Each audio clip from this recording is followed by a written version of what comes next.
Welcome back, folks. It's Tuesday, November 11th, 2025. I saw snow flurries at my house yesterday. You may have at yours as well.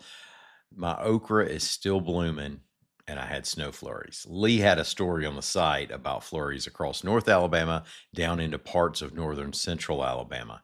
It's way too early to be that bone chilling. Today is Veterans Day. Now, this is the holiday that honors all veterans, living and past, who served during wartime or peacetime. Alabama has a unique connection to Veterans Day.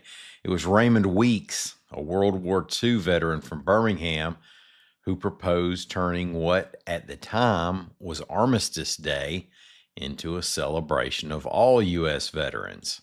Armistice Day had acknowledged the end of World War I. Now, it was 1954 before President Eisenhower signed a measure making November 11th officially Veterans Day, but Birmingham already started hosting the nation's original Veterans Day parade in 1947. This year will be the 78th version of the National Veterans Day Parade in downtown Birmingham. AL.com's Greg Garrison reports that this year's parade marshal is Medal of Honor winner U.S. Army Captain Gary Michael Rose. He's a Vietnam veteran who was wounded but saved the lives of an estimated 60 soldiers during 1970's Operation Tailwind in enemy territory in Laos.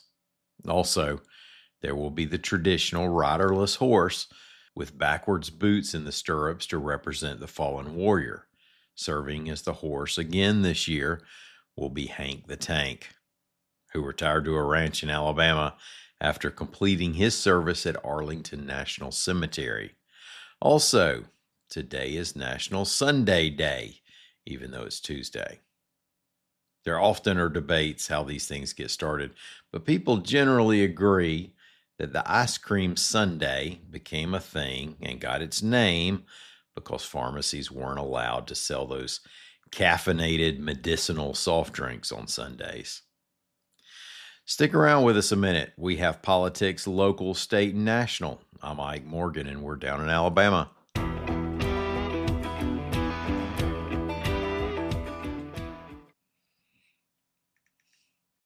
Time is precious, and so are our pets.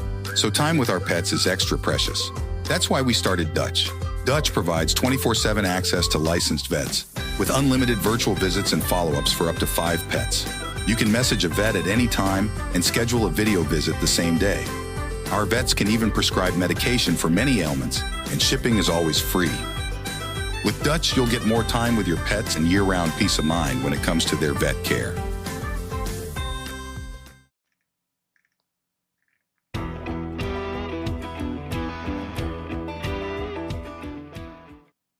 Will Parker has replaced Bill Lewis on the Alabama Supreme Court in what has been a bit of a revolving seat, reports AL.com's Mike Kaysen. Jay Mitchell won an election to join the court in that seat last year. He resigned from the court to run for Attorney General, and Governor Kay Ivey appointed Bill Lewis to replace him. Now, since then, President Trump nominated and the U.S. Senate confirmed Lewis for a federal judgeship. To replace Lewis, Ivey has appointed Parker. He'll serve with 8 other justices. Parker's been general counsel for Ivey the past 6 years. Before that, he worked as an assistant attorney general. The Alabama Department of Human Resources announced that partial SNAP benefits are likely to go out by the end of the week, reports AL.com's Savannah Tryans-Fernandez. According to DHR, the federal government has communicated that there will be a 35% reduction in SNAP benefits this month. Now, beyond the setback this may be causing people's individual budgets, it also has at least a short-term macroeconomic effect. The lack of SNAP benefits essentially serves as a cut to disposable income, and nearly 15% of Alabamians use food stamps. Now, that all has grocery store operators nervous of late. But the Senate has passed legislation to reopen the government and has forwarded it to the House of Representatives. The mayors of the state's 10 largest cities all signed off on an op-ed column calling for a Nias law to be broadened. The group known as the Alabama Big Ten Mayors come together occasionally to meet or to address an issue. The group includes both Democrats and Republicans. They are Auburn's Ron Anders, Birmingham's Randall Woodfin, Decatur's Kent Lawrence, Dothan's Mark Saliba, Hoover's Nick Durzis, Huntsville's Tommy Battle, Madison's Renee Bartlett, Mobile's Spiro Chirigotis, Montgomery's Stephen Reed, and Tuscaloosa's Walt Maddox.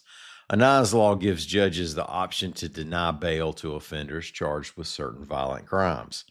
The Alabama legislature passed a measure, which Governor Kay Ivey signed, that would add attempted murder and other serious violent offenses to the law. Now, since a Nias law was put into the state constitution, changing it requires a constitutional amendment. That means the measure will now appear on the 2026 primary election ballot for voters to ratify or not. And as our what not to ever do ever thing of the day reminder, the LSU fan who ran on the field during this past Saturday's Alabama game in Tuscaloosa was charged with second-degree criminal trespass. Now, what would possess an LSU fan or any fan to just decide to run on the field? Well, AL.com's Nick Kelly got the scoop directly from the man who said, quote, "Just me and my friends were watching the game and I was like, man, it'd be funny to run on the field during the game," end quote. LSU fans, man. Thank y'all for listening to us. We're going to be back here again in the morning. Until then, come by and see us anytime you can. We're on the World Wide Web at AL.com.